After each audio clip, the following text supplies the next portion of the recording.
Jaren Jackson Jr. has been nothing short of brilliant this season, and has emerged as one of the best rim protectors and defenders in the NBA. He's been known for his freakish length and his ability to be a great three-point shooter and an elite spacer while being 6'11", but he should now be known as a favorite for Defensive Player of the Year this season.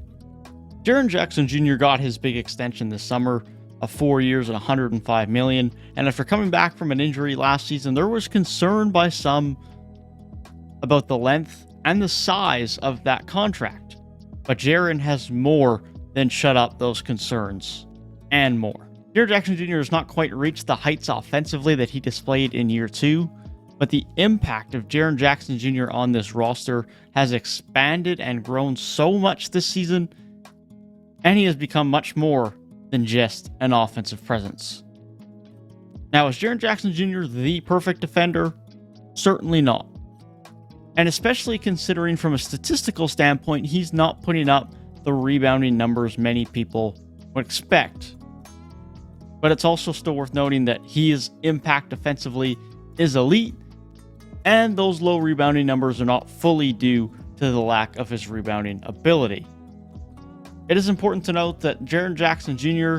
puts up these rebounding numbers, puts up these block numbers while playing at power forward, alongside Steven Adams, who in of himself is a good post defender and a very, very good rebounder. He also plays alongside guys at times like Brandon Clark, who's a good rebounder in his own right, or Killian Tilly or Xavier Tillman, other bigs. He does spend some time at the 5, but he also spends a lot of time at the 4, where he is out guarding on the perimeter, something he does very well, as he has very good versatility on the defensive end, something we'll talk about more moving forward.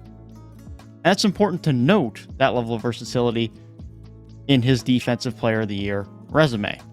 Versatility is one of the most valuable qualities of a defensive player. If you are a point guard who can lock down other point guards, that's great. If you were a center who is a very good rebounder and post defender, that's great. But the amount of roles that you can fill, the amount of different players that you can guard and limit, and ways you can impact in the defensive end, the amount of versatility you have is one of the most valuable things you can have as a defensive player in the NBA, and in turn, it significantly helps a Defensive Player of the Year candidacy. For example, Rudy Gobert is a great rim protector, elite rim protector, no doubt about it. But he is not an elite perimeter defender. He is not an elite defender in space. There are worse defensive centers than him in general that defend in space better than Rudy Gobert does. That's not a knock on Rudy Gobert. He's still one of the best rim protectors that will have ever been in NBA history by the time he retires, and is still a top-end Defensive Player of the Year candidate.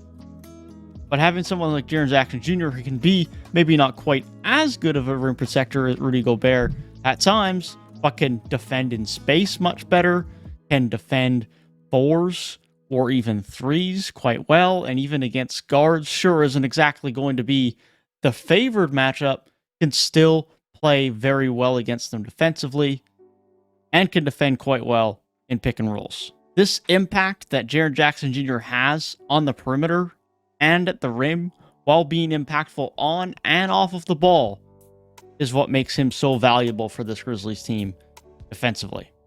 He impacts every bit of winning basketball for this Memphis Grizzlies team.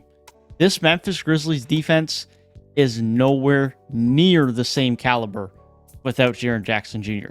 If he's not rim protecting, he's guarding a perimeter player, or he's helping off ball, he's rotating in on blow-bys or on backdoor cuts, and he's getting blocks at the rim.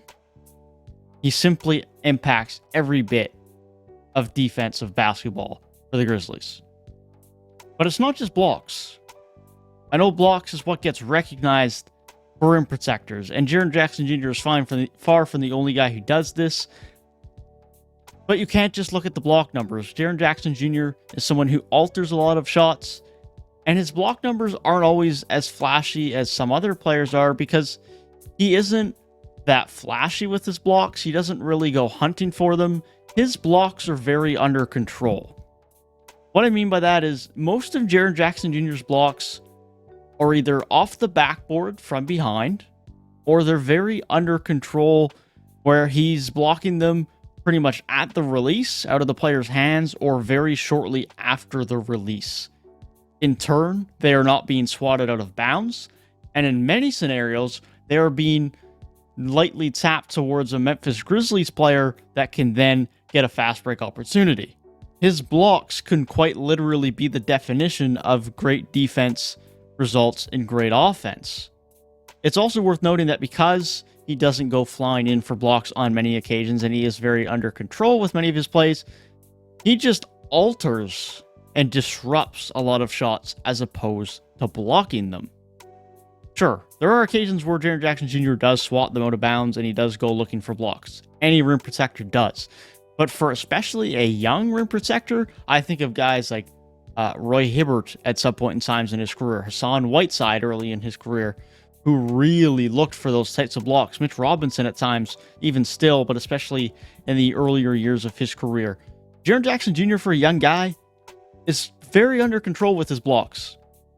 And that results in the fact that his block shots numbers are not as high as they could be if he really wanted to push for them. But instead, he alters and disrupts a lot of shots at the rim that don't show up in the stat sheet, but you sure as hell notice it when you're watching a game for the Memphis Grizzlies.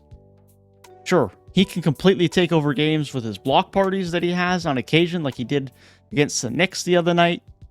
But the value of his rim protection goes so much further than just those blocks. As a great rim protector, he not only bails out his team, but has great ability to bail out himself while being a solid perimeter defender. His ability to recover for teammates or himself while cuts are made or guys are blown by is extremely good. His ability to get blocks from behind because of his length and reach and jump is absurd. A lot of his blocks come from guys that are closer to the basket than him. This is not something you typically see. You will see a lot of those on occasion on highlight reels. But Jaren Jackson Jr. already has such an innate skill for that because of his physical tools and his smarts for the game. Sure, ideally you would like to have a man between the ball and the basket.